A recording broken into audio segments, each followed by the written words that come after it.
يا أهلا بيكم. أول ما بنسمع كلمة بروتين على طول دماغنا بتروح للعضلات والجيم، صح؟ بس الحقيقة إن دور البروتين في جسمنا أكبر وأعمق من القصة دي بكتير. في الكام دقيقة اللي جايين دول هنكتشف سوا القوة الخفية دي، وهنعرف ليه هو مش مجرد أكل للعضلات وخلاص. طيب خلينا نسأل السؤال ده بكل صراحة.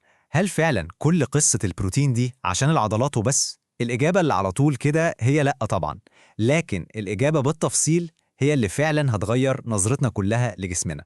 عشان نبسط الموضوع، تخيلوا البروتين ده عامل زي المهندس المعماري بتاع الجسم كله. يعني مش مجرد عامل بناء بيبني وخلاص، لا لا لا، ده هو العقل المدبر اللي بيصمم وبيدير كل حاجة بتحصل في المصنع الضخم اللي هو جسمنا. طيب عشان نفهم القصة دي صح، وقبل ما ندخل في حتة الهرمونات اللي هي الجزء المثير جدا، لازم الأول نعرف إيه هي الوظائف الأساسية اللي المهندس ده بيعملها في الجسم. بصوا، البروتين هو حرفيا اللي بيبني ويصلح أي حاجة. عضلات، جلد، شعر، كل ده أساسه بروتين. وكمان هو اللي بيشغل كل التفاعلات الكيميائية في الجسم، زي الإنزيمات اللي بتهضم الأكل اللي بناكله. ده غير بقى إنه عامل زي خدمة التوصيل جوه الجسم، بينقل الأكسجين والهرمونات لكل حتة. وفوق كل ده، جهاز المناعة بتاعنا بيعتمد عليه عشان يبني الأجسام المضادة اللي بتحارب أي عدوى. يعني من الآخر هو موجود في كل حاجة وبيعمل كل حاجة تقريبا. تمام كده، حطينا الأساسيات.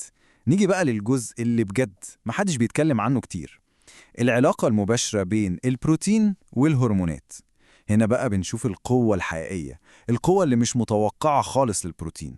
طيب إيه هي الهرمونات دي أصلاً؟ ببساطة دي الرسائل الكيميائية اللي الجسم بيبعتها عشان كل الأعضاء تشتغل مع بعضها صح. والبروتين بقى في القصة دي مش مجرد كومبارس، لأ، ده بطل أساسي بيلعب 3 أدوار في منتهى الأهمية.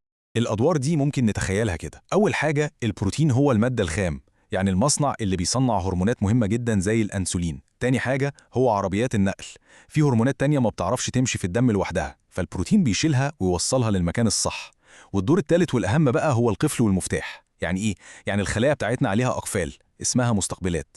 الهرمون هو المفتاح، والبروتين هو اللي بيصنع القفل ده. من غير أي دور من التلاتة دول المنظومة كلها حرفيا بتقع.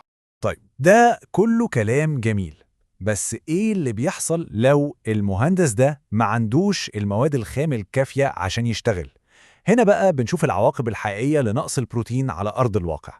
لما كمية البروتين تقل، الهرمونات هي أول حاجة بتعاني، وده بيظهر في شكل مشاكل بنحس بيها كل يوم. مستوى السكر في الدم بيبقى مش مستقر لأن إنتاج الأنسولين بيتأثر، الإحساس بالجوع بيزيد جدا لأن هرمونات الشبع نفسها بتتلخبط، وحتى قدرة الجسم على إصلاح نفسه بعد أي مجهود بتقل. يعني الموضوع مش هزار، التأثير مباشر وواضح. طيب كفاية كلام عن المشاكل. بعد ما فهمنا ليه البروتين مهم، جه الوقت نعرف إزاي نطبق الكلام ده بشكل عملي. خلينا ندخل في الدليل بتاعنا. بشكل عام، التوصيات بتقول أن الشخص العادي محتاج حوالي 0.8 جرام بروتين لكل كيلو من وزن جسمه. يعني عشان نحسبها، لو في شخص وزنه 80 كيلو يبقى هو محتاج حوالي 64 جرام بروتين كل يوم. بس طبعا 64 جرام ده مجرد رقم. يعني إيه بقى في الأكل بتاعنا؟ شكلهم إيه على الطبق؟ يلا بينا نشوف المصادر المختلفة. هنا بقى المقارنة بتبقى ممتعة جدا. لو بصينا على المصادر الحيوانية زي الألبان والبيض هنلاقي إن جبنة زي البرميزان في حتة تانية خالص. لكن الناحية التانية في المصادر النباتية، شوفوا المفاجأة، الترمس فيه كمية بروتين ضخمة، حوالي 26 جرام في الكوباية الواحدة. ده بيورينا إن الخيارات كتير وموجودة في كل حتة. أما لو بنتكلم على التركيز الأعلى للبروتين في الجرام الواحد، فالصدارة طبعاً بتروح للحوم والأسماك. يعني صدور الفراخ أو الديك الرومي بتقدم كمية بروتين كبيرة قوي في حصة صغيرة، وده بيسهل جداً إننا نوصل للاحتياج اليومي بتاعنا. وهنا بقى أهم نصيحة ممكن نطلع بيها من كل الكلام ده. القصة مش بس في الكمية، القصة في التنوع. لازم ننوع مصادر البروتين بتاعتنا.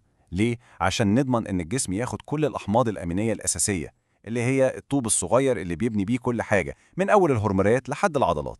فبعد ما عرفنا إن البروتين هو المهندس اللي بيدير كل حاجة من أول الهرمونات لحد المناعة، السؤال اللي لازم كل واحد فينا يسأله لنفسه: المرة الجاية لما نيجي نجهز أكلنا، هنفكر في الطبق بتاعنا إزاي بشكل مختلف؟